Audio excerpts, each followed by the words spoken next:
이거 처음 줘봐. 전에 주름보다도 일단 첫인상이 너무 귀여워요. 아니 폴더블이 왜 이렇게 귀여워? 폴더블계의 퉁퉁이. 아 근데 오프 셀프 카메라 진짜 좀 과하다 여러분. 이런 거 그 중국 틱톡 같은데 나오는 그런 얼굴이 되는데요 지금. 두 손가락으로 내리면 그리고 사실 카메라 디자인이 상당히 놀라운데 어떻게 이런 못생긴 디자인을 할 수가 있을지. 갤럭시 Z 폴드 4와는 다르게 닫았을 때 이 사이에 공간이 없어요. 어찌되었든 요약하자면 힌지의 기술력은 아직 중국이 삼성을 따라잡지 못했다는 겁니다. 견디고 듣다 보면 늘어가는 테크 지식. 오케이. 안녕하세요. 저는 지금 바르셀로나에서 열리고 있는 세계 최대의 모바일 박람회 MWC 2023에 나와 있습니다.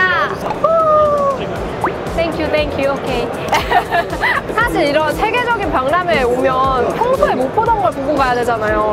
근데 사실 우리나라에서는 정말 스마트폰 하면 삼성 아니면 애플 이런 느낌이 강하기 때문에 갤럭시 아니면 아이폰 이거 말고는 볼 일이 잘 없단 말이에요. 근데 오늘은 진짜 세계 각국의 브랜드들이 다 모이는 자리 왔잖아요. 그래서 오늘은 제가 중국 브랜드들의 폴더블 폰을 살펴보면서 과연 정말 삼성전자의 토크까지 따라왔을지, 삼성이 정말 긴장을 해야 할지 살펴보도록 할게요.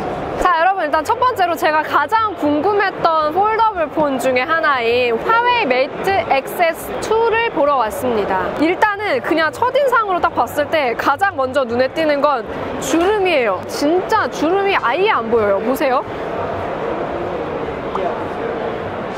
빛에 비춰봐도 주름이 아예 안 보입니다. 그리고 만져지는 것도 완전 거의 판판해요. 갤럭시 Z 폴드는 가운데 주름 부분이 좀 이렇게 온폭 파여있고 주름이 눈에 보이잖아요. 근데 얘는 하나도 눈에 안 보이고 진짜 판판합니다. 무엇보다 이 화웨이의 메이트 시리즈는 아웃월딩 방식이에요. 우리가 흔히 알고 있는 갤럭시 Z 폴드 시리즈는 안쪽으로 접히는 인폴딩 방식이고요. 얘는 바깥쪽으로 접히는 아웃폴딩 방식이라서 어떻게 접히냐면요. 우와, 나 이거 처음 접어봐. 이렇게 뒤로. 우와, 이거 진짜 접히는구나. 제가 이거 직접 접어보는 건 처음이라서 너무 신기한데 이런 식으로 바깥쪽으로 접히는 아웃폴딩 방식이에요. 갤럭시 폴드는 여기에 화면이 있는 구조잖아요. 근데 얘는 반대로 이쪽에 화면이 있는 거예요. 일단 손에 잡았을 때 이렇게 아웃폴딩 방식인 거 외에 또 느낌이 갤럭시 폴드에 비해서 굉장히 가볍습니다. 수치는 봐야 알겠지만 자막으로 제가 써놓을게요. 폴더블인데도 들고 다닐 때 전혀 무리가 없는 가벼운 걸 표현하려다 보니까 껄렁껄렁해지는데 진짜 손끝으로 그냥 이렇게 잡아도 가볍게 들 수 있을 정도로 굉장히 가볍습니다. 제가 지금까지 써본 폴더블 중에 크기에 비해 제일 가벼운 폰이 아닌가 싶네요. 그리고 아무래도 아웃폴딩 방식은 뒤로 접히는 거기 때문에 디스플레이가 그냥 전체적으로 다 노출이 되잖아요. 그래서 뭔가 사실 내구성 면에 있어서 좀 불안하긴 할 것 같아요. 왜냐하면 그냥 이렇게 들고 다니다가 떨어뜨리기라도 해봐요. 바로 화면 다 나갈 것 같거든요. 그런 부분에 대해서 대비를 해야 되지 않을까 싶기는 하네요.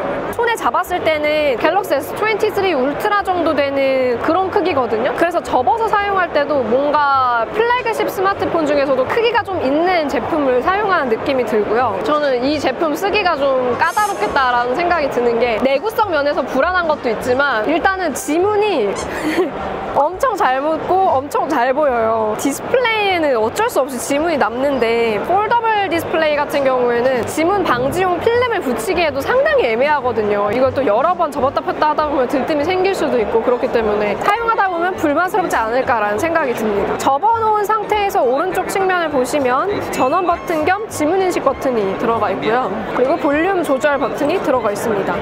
좌측 측면부를 보시면 여기랑 책상을 똑같이 만들기 위해서 이렇게 해놓은 것 같아요. 디스플레이의 연장선인 것처럼 보이는 그런 느낌이 있거든요. 화면을 꺼놓으면. 접어놓은 상태에서 후면부를 보시면 카메라 3개의 플래시라이트, 그리고 그 밑에 마이크가 들어가 있고요. 화면을 열고 닫을 수 있는 버튼이 들어가 있습니다. 이거를 누른다고 해서 막 이렇게 전자동으로 쥐앙 이렇게 열리는 게 아니라 여기 보시면 걸쇠 같은 게 있거든요. 이렇게 걸려있는 부분을 그냥 락 오픈을 해주는 거예요. 그래서 딱 강제로 잡고 있다가 얘를 딱 놔주면 이렇게 자동으로 풀리는 건데 이 힌지가 락이 풀리면서 서서히 이렇게 펼쳐져요. 이거를 딱 열면 뭔가 고장날 것 같고 천천히 이렇게 딱 열어서 고정을 시켜 펼친 상태로 고정이 됩니다. 폴더블 디스플레이는 화면이 말랑거릴수록 좀 불안하거든요. 터치감도 안 좋고. 근데 얘는 생각보다 화면이 되게 단단하고 지금 사람들이 아무리 조심조심 다룬다고 해도 내구성이 약하면 손톱 자국 같은 게 남을 수밖에 없거든요. 근데 여기 손톱 자국이 보이네요.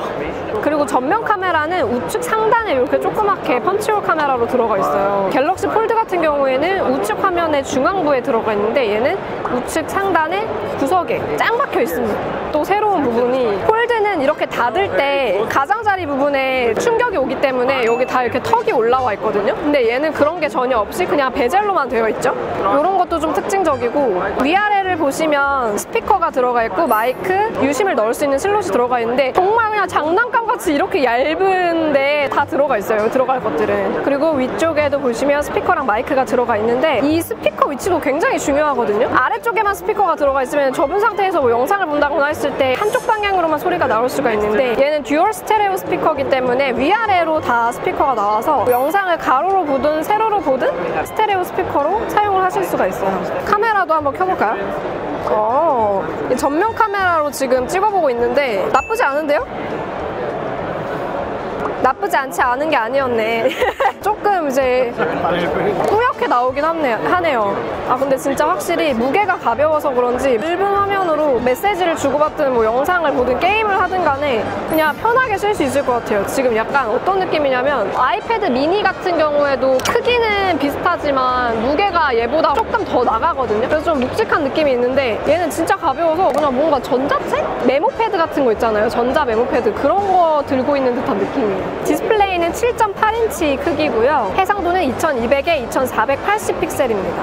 커버 디스플레이라고 해도 될지 모르겠지만 접었을 때 보게 되는 이 디스플레이는 6.5인치 사이즈고요. 1176에 2480 픽셀입니다. 화면 재생률은 스탠다드가 60Hz고요. 최대 120Hz로 선택해서 사용을 할 수가 있어요. 다이나믹을 사용하면 좀 배터리를 아끼면서 최대 120Hz까지 자동으로 조절해주면서 사용하는 설정이고요. 스펙을 좀 살펴보면 프로세서는 스냅드래곤 888이 들어갔네요. 888 4G가 들어갔는데 아무래도 이번에 새롭게 공개된 폰은 아니기 때문에 스펙면에 있어서는 조금 아쉽긴 하네요. 거기에 이제 램도 8GB가 들어가는데 플래그십 치고는 좀 약한 것 같아요. 메이트 XS2는 IPX8 등급이래요. 방진 등급은 측정을 하지 않았고 방수는 8등급까지 된다고 하니까 물에 막 이렇게 일부러 적시는 게 아니라면 잠깐 빠지는 정도로는 고장이 나지는 않을 거고. 그리고 특이한 게 이제 보통 충전 단자가 가운데에 들어가 있잖아요. 근데 얘는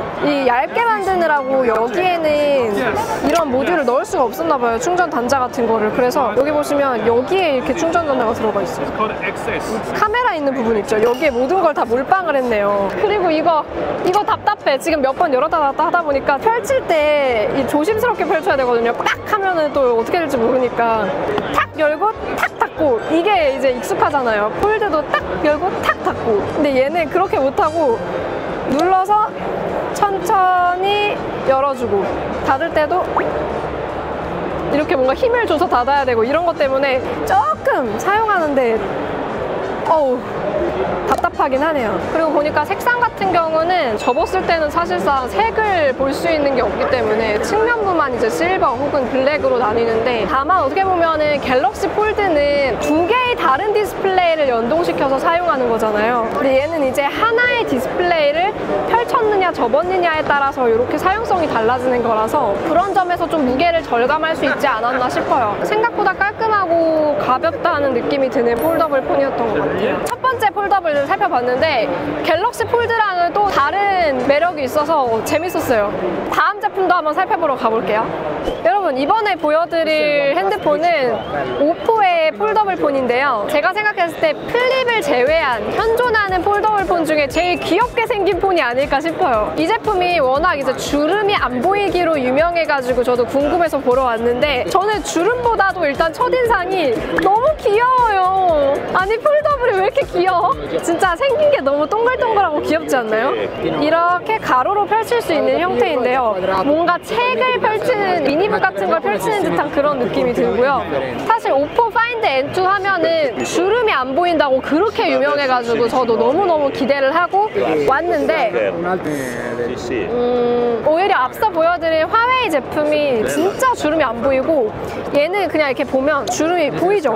이게 주름이 안 보이지가 않아요. 안 보이는 건 아니고 확실히 갤럭시 Z 폴드 4보다는 좀 더 평평하게 느껴지는 그런 느낌이에요. 그래서 주름이 좀 덜 만져진다 라는 정도의 느낌이고요. 보시면 그냥 뭐 각도에 따라서 주름은 너무너무 아주 잘 보입니다. 일단 외관부터 좀 살펴볼게요. 접었을 때 크기는 세로 132.2mm, 가로 72.6mm, 그리고 두께는 14.6mm입니다. 그래서 화면 비율이 저는 진짜 좀 참신하다고 생각을 했던 게 보통 이제 제가 지금까지 봤던 폴더블 폴드들은 세로로 일단 길쭉하고 바 타입 스마트폰 같은 비율을 했거나 조금 더 폭이 얇은 갤럭시 Z 폴드 같은 그런 느낌의 폴더블들 위주로 봤는데 이 제품은 뭔가 좀 더 넓적한 느낌이라 그래야 될까요? 폴더블계의 퉁퉁이 그런 느낌입니다. 무게는 233g 또는 237g으로 이제 스펙에 따라서 제품에 따라서 차이가 있고 화웨이 제품보다는 조금 더 무게가 나가지만 갤럭시 Z 폴드에 비하면 막 큰 차이는 없지만 얘가 조금 더 가벼운 느낌이다 라는 생각이 듭니다. 그리고 커버 디스플레이는 AMOLED가 들어갔고요. 최대 120Hz 화면 재생률을 지원합니다. 그래서 지금 굉장히 또 부드러운 화면을 볼 수가 있고요. 그리고 크기는 5.54인치고 화면 비율이 18:9 비율이에요. 그래서 가로로 놓고 보시면은 거의 화면 비율이 16:9 비율이랑 좀 많이 비슷한 느낌이에요. 그러다 보니까 이제 영상 시청하실 때도 좀 렛터박스 적게 쾌적하게 유튜브 영상 같은 걸 감상하실 수 있는 그 정도의 화면 비율입니다. 오히려 갤럭시 Z 폴드 4 같은 경우에는 폭이 좁고 길쭉하기 때문에 양 옆으로 까만 화면이 나타나거든요. 그래서 좀 영상 볼 때 아쉬운 느낌이 있는데 그래도 뭐 손잡이다 라고 생각하고 저는 사용을 했었는데 얘는 진짜 딱 맞게 영상을 보실 수 있을 것 같아요. 그리고 전면 디스플레이는 고릴라 글래스 빅투스가 들어갔고요. 그래서 내구성도 나쁘지 않습니다. 안에 펼쳐서 보시면은 메인 디스플레이는 7.1인치짜리 디스플레이가 들어갔고요. 얘는 좀 특이한 게 전면 카메라가 왼쪽 상단에 들어가 있어요. 얘는 왼쪽 화면에서도 완전 왼쪽으로 몰려 있더라고요. 카메라로 찍으면 어떤지 볼까요? 오, 뭐야? 생각보다 중앙으로 잘 오는데요? 뭔가 이렇게 이쪽에 쏠려 있을 줄 알았는데 아 근데 오포 셀프 카메라 진짜 좀 과하다 여러분. 스노우 한 80 먹인 것 같아요. 보정 한 80 먹인 것 같아요. 물론 이것도 좀 지금 보정을 먹인 거긴 한데 내추럴 해도 뭔가 좀 분홍분홍하게 나오는 것 같아요. 이런 거 그 중국 틱톡 같은데 나오는 그런 얼굴이 되는데요 지금? 아까 전에 보여드린 것처럼 화면 주름은 어느 정도 보이고요. 만져지는 게 좀 덜한 느낌입니다. 그리고 이제 안쪽에 보시면은 디스플레이를 보호하기 위해서 턱이 나 있는데 두께가 갤럭시 Z 폴드보다는 살짝 두껍습니다. 그래서 투박한 느낌이 들면서 투박함 때문인지 좀 뭔가 정겹다? 힌지 부분 마감은 인폴딩 방식이기 때문에 이렇게 안쪽으로 굴곡지게 접히는 이런 모습입니다. 특징적인 건 이 제품은 갤럭시 Z 폴드 4와는 다르게 닫았을 때 이 사이에 공간이 없어요. 딱 붙습니다. 그래서 여기에 사이에다가 종이를 끼우면 낑기겠죠 완전히? 그런 식으로 딱 닫혀요. 이게 접었을 때 가장 큰 차이점인 것 같더라고요. 사실 이 빈틈없이 접히는 힌지는 얼핏 보면 접었을 때 빈틈이 보이는 갤럭시 폴드보다 더 좋은 것처럼 보이지만 기술적으로나 내구성 면에서나 오히려 좋지 않은 디자인입니다. 이렇게 빈틈없이 딱 맞게 접으려면 화면의 상당 부분이 힌지 안쪽으로 말려 들어가게 되는데요. 이것 때문에 디스플레이와 주변 프레임 사이에 들뜬 공간이 생기고 이 사이로 모래나 먼지 같은 이물질들이 들어갈 수 있기 때문이죠. 이것 때문에 지금 보여드리는 오포 폴더블 폰이나 뒤에 보여드릴 아너 폴더블 폰은 방진 방수가 거의 되지 않는 것이 특징입니다. 반면 갤럭시 Z 폴드 4는 하이드 어웨이 힌지를 적용해서 IPX 8등급의 방수를 지원하고 내구성 테스트 전문 유튜버인 제리릭 에브리띵의 테스트에서 흙을 뿌리면서 사용을 해도 깨끗한 힌지 내부를 유지하는 모습을 보여줬죠. 그 외에 힌지의 각도를 자유자재로 조절해서 고정할 수 있는 프리스탑 기능이나 S펜을 사용할 수 있게 해주는 디지타이저라는 부품을 화면 전체에 적용하는 데에도 삼성이 채택한 이 하이드 어웨이 힌지의 역할이 큰데요.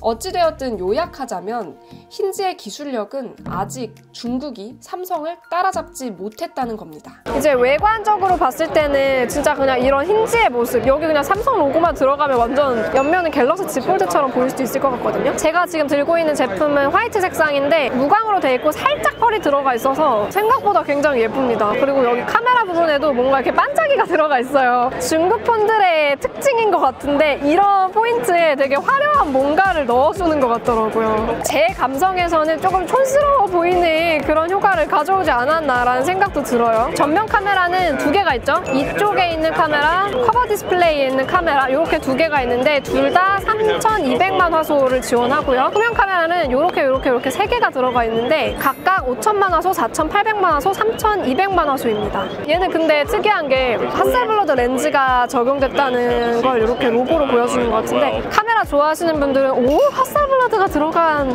스마트폰이 있다고? 반갑게 보실 수 있을 것 같아서 제가 한번 짚어드렸습니다. 그리고 측면 부분이 예쁘더라고요. 이게 측면이 잘 보시면 그냥 이제 쫙 납작하게 깎여 있는데 뭔가 이렇게 깎아놓은 것처럼 여기 이렇게 각이 들어가 있어요. 이런 부분이 뭔가 예쁘더라고요. 전원 버튼 겸 지문 인식 버튼이 오른쪽에 들어가 있고 볼륨 버튼이 들어가 있고요. 아래쪽에는 충전 단자랑 스피커, 마이크 들어가 있습니다. 근데 지금 이 스피커 보니까 위쪽에는 스피커가 따로 없어요. 이렇게 들고 볼 때는 괜찮아요. 소리가 여기서만 나오지만 어쨌거나 양쪽으로 나오기 때문에 괜찮아요. 하지만 이렇게 접고 영상을 본다. 그러면 한쪽 방향으로만 소리가 나오기 때문에 스테레오 스피커가 들어갔음에도 이런 위치 때문에 좀 아쉬움을 주지 않을까 싶어요. 그리고 설정으로 들어가서 좀 더 볼게요. 얘도 이제 스플릿 스크린이라고 해가지고 막 이런 걸 쓸 수 있나 봐요. 투핑거 스플릿 스크린. 두 손가락으로 내리면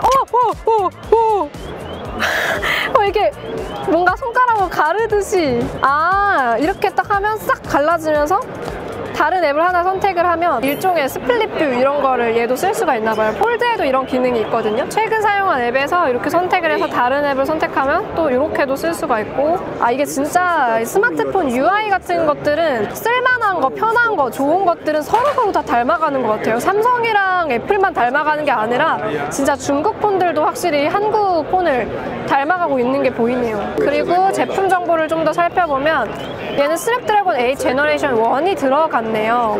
갤럭시 폴드랑 플립은 동시에 나오잖아요. 폴드 4, 플립 4 이렇게 동시에 나와서 똑같은 칩셋을 달고 나오는데 이제 오포 제품은 이런 폴드 형태가 먼저 나오고 플립이 다음에 나온 거라서 오히려 플립에 들어간 칩셋이 조금 더 빠른 게 들어갔어요. 그리고 배터리는 4520이 들어갔고요. 램은 16GB에 플러스 8GB 이렇게 되는데 이거는 그냥 진짜 내장 스토리지를 확장해가지고 램으로 사용한다는 거여서 기본적으로는 16GB 램이라고 보시면 됩니다. 근데 이게 진짜 국내 스마트폰에서는 절대 볼 수 없는 램 용량이거든요. 갤럭시 같은 경우에는 S 시리즈도 울트라로 가야 12GB 램을 사용할 수 있는데 이제 오포는 기본적으로 16GB 램. 얘도 마찬가지로 펼쳐서 이 커버 디스플레이로 보기 버튼을 누르면 후면 디스플레이로 찍고 있는 거를 이렇게 실시간 모니터링을 하면서 촬영을 할 수가 있습니다. 근데 N2 플립에는 여기에 촬영 버튼이 들어가거든요. 얘는 이렇게 볼륨 버튼을 눌러서 촬영을 해야 돼요. 오포 파인드 N2 살펴봤는데 일단 얘는 화면 비율이 인상적이었어요. 그리고 뭔가 되게 장난감 같은 귀여운 폴드의 느낌? 이제 다음 거 보러 넘어가 보겠습니다. 자, 여러분 이번에는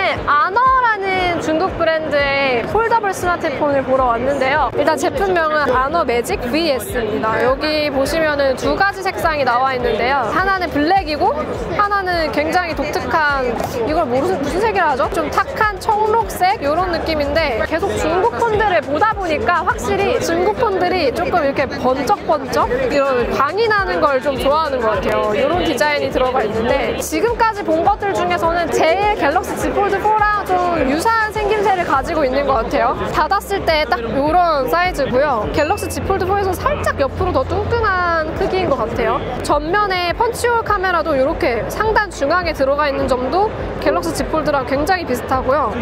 안에 펼쳤을 때도 마찬가지로 펀치홀 카메라가 들어가 있어요. 물론 Z 폴드 4는 이제 UDC로 덮여 있지만 얘네는 아직까지 이제 펀치홀 카메라로 보실 수가 있고요. 덮었을 때는 세로 160.3mm, 가로 72.6mm, 그리고 두께는 12.9mm예요. 크기나 두께 같은 경우에는 갤럭시 폴드 4랑 비슷한데 무게는 261g, 267g 이렇게 두 가지로 제품에 따라서 차이가 좀 있고요. 우측에 요게 조금 다르더라고요. 갤럭시 Z 폴드 같은 경우에는 한쪽에 그냥 몰려있거든요. 전원 버튼이랑 볼륨 버튼이. 근데 얘는 전원 버튼 겸 지문인식 센서가 아래쪽에 들어가 있고 볼륨 버튼은 또 위쪽에 들어가 있어요. 그래서 펼치게 되면은 여기에 지문인식, 여기에 볼륨 버튼이 들어가 있습니다. 이런 식으로 사용할 수 있게 되어 있고요. 그리고 커버 디스플레이는 OLED 디스플레이가 들어갔고요.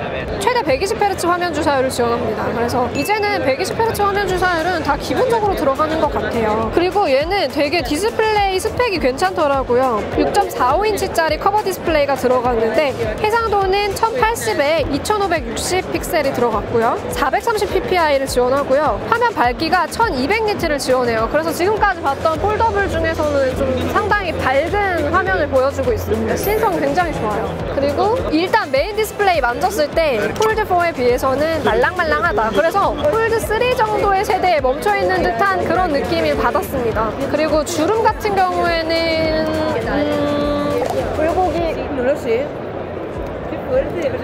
폴드보다 좀 얕은 것 같은데? 불곡은 폴드보다 살짝 얕은 것 같아요. 비슷하거나 폴드4 기준으로. 근데 지금 확실히 딱 제품 잡았을 때 오늘 보는 중국 폴드 중에서 제일 마지막으로 보고 있는 건데 앞에 두 가지가 워낙 아이덴티티가 강해서 그런지 얘는 좀 재미가 없어요. 중국 폰은 이렇게 구경하러 오면은 뭐 이렇게 생긴 게 다 있어? 약간 이런 반응이 나올 정도로 좀 신기하게 생긴 것들이 많아서 즐겁거든요. 기본적인 디자인이나 형태나 뭐 이런 기능 같은 것들을 폴드를 보고 좀 따라가고 있다는 느낌이 들어가지고 이제 UI 같은 것도 좀 식상하다라는 느낌이 드는데 특히 이 제품은 더 그런 것 같아요.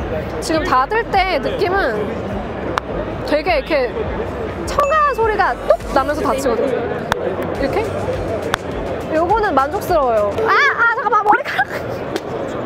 이걸 말을 하려고 했거든요, 안 그래도? 아너 매직 VS도 닫았을 때 빈틈이 없어요. 빈틈이 없어요. 그래서 방금 전에 제 머리카락이 꼈는데 지금 너무 따가워. 그리고 사실 카메라 디자인이 상당히 놀라운데 어떻게 이런 못생긴 디자인을 할 수가 있을지 굉장히 투박하고 그래도 여기 이렇게 좀 뭔가 각인을 해놨어요. Designed for Magic. 매직 시리즈를 위해 디자인이 되었다. 카메라가 양갱 디자인으로 되어 있는데 뭐 인상적이네요. 카메라도 일단 한번 열어볼까요? 와 근데 진짜 중국 폰들이 약간 다 그런가 봐요. 중국 틱톡에 나오시는 미인분들처럼 속눈썹을 막 이렇게 해주고 막 얼굴이 새하얗고 피부가 요철이 하나도 안 보여요. 이 보정을 끄면 보정을 꺼도 근데 뭔가 그런 느낌이 들지 않나요? 동일하게 후면 카메라 사용할 때 바깥에서 모니터링을 할 수 있는 버튼이 있어요. 그래서 이 버튼을 눌러놓으면 또 얘도 이렇게 밖에서 보면서 후면 카메라로 촬영을 할 수가 있습니다. 다른 거는 다 비슷한 것 같고 스펙도 한번 살펴볼게요. 매직 OS 버전 7.1이 들어갔고요. 안드로이드 13 들어갔고요. 프로세서는 스냅드래곤 A 플러스 제너레이션 1이 들어갔네요. 지금 시점 기준으로 해가지고 제너레이션 1보다 더 좋은 거 써야 되는 거 아니야? 뭐 이렇게 생각하실 텐데 얘는 이미 중국에서 출시가 되어 있었던 제품이라서 출시 당시 때 아마 제일 좋은 프로세서를 탑재하지 않았나 싶어요. 그리고 화면 해상도는 바깥이 2560에 1080, 안쪽이 2272에 1984 이렇게 되어 있네요. 배터리는 5000mAh가 들어갔고요. 방수방진 궁금해가지고 계속 인터넷으로도 찾아보고 현장에서도 여쭤봤는데 얘는 아예 이제 제품 자체 방수방진 테스트를 진행을 안 했대요. 그러니까 등급이 없는 거죠. 그 부분은 좀 아쉽네요. 아무래도 내구성이 뭐 검증될 만하면 했을 텐데 아직까지는 좀 아쉬운 부분이 있지 않나 싶네요. 오늘 이렇게 중국 제조사들의 폴더블 제품들을 살펴봤는데요. 제가 또 다른 영상에서는 오포에서 나온 플립도 삼성 갤럭시 Z 플립이랑 한번 비교를 해봤거든요. 그것도 확인을 해주시고요. 제가 중국 폰들을 계속 보다 보니까 확실히 카메라 이제 셀피 찍을 때 보정 들어가는 것도 엄청 샤프니스 많이 들어가서 막 되게 딱 봐도 중국 폰인데? 이런 느낌이 들 정도로 오늘 다 뭔가 비슷한 느낌이 있었던 것 같고 저는 이제 갤럭시 Z 폴드 4를 기준으로 보기 시작했는데 오포나 화웨이에서는 약간 또 다른 모습을 보여줘서 재밌었고요. 아너 같은 경우에는 진짜 확실히 삼성전자가 지금 폴더블에 뭔가 기준이 되고 있구나라는 걸 확인할 수 있는 제품이었던 것 같습니다. MWC에서 또 저는 계속 새로운 것들 보고 여러분한테 또 전해드릴 거 있으면 영상으로 보여드릴게요. 다음 영상에서 또 만나요. 안녕!